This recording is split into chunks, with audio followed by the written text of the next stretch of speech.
Le monde de la littérature est en deuil. Mardi 18 octobre 2022, Jean Telet est mort brutalement après un arrêt cardio-respiratoire, à son domicile parisien. Le site Actu Paris évoque une intoxication alimentaire après un repas dans un restaurant.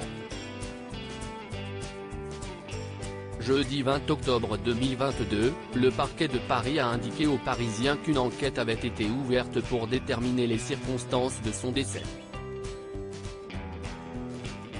Si sa compagne, Miu Miu, ne s'est pas encore exprimée publiquement, de nombreuses personnalités lui ont rendu hommage sur Twitter.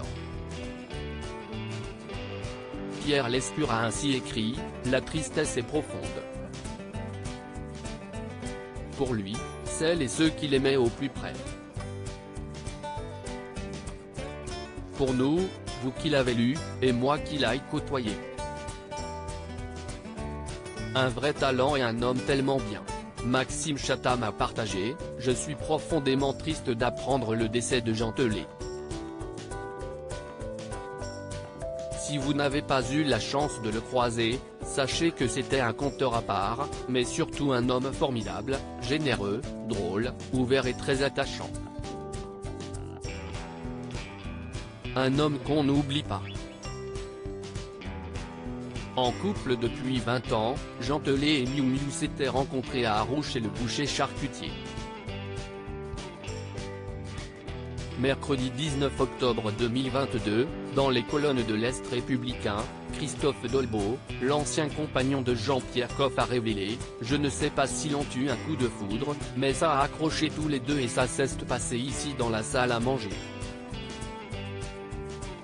Si est-il l'anecdote la plus géniale et la plus belle.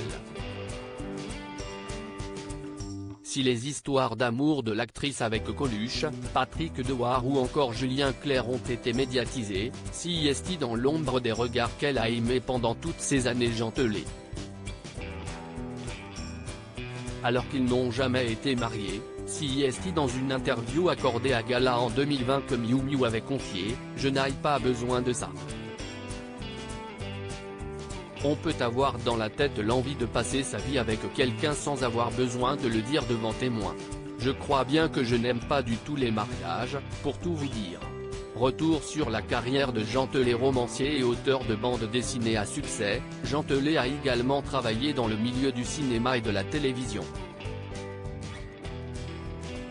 En raison de ses problèmes de scolarité, il avait d'abord été orienté vers des études de mécanique automobile, avant que son professeur de dessin au collège l'encourage dans la voie qui lui plaisait. En 1984, il avait reçu le prix du Festival d'Angoulême pour son adaptation de Bloody Mary. 6 ans plus tard, Jean Telet avait reçu une distinction honorifique pour avoir grandement contribué au renouvellement du genre de la bande dessinée. Son livre, Le Magasin des Suicides, sorti en 2007, est devenu un véritable best-seller. À la télévision, il s'était fait connaître pour ses frasques dans Nulle part ailleurs. 5 de ses livres avaient été adaptés au cinéma.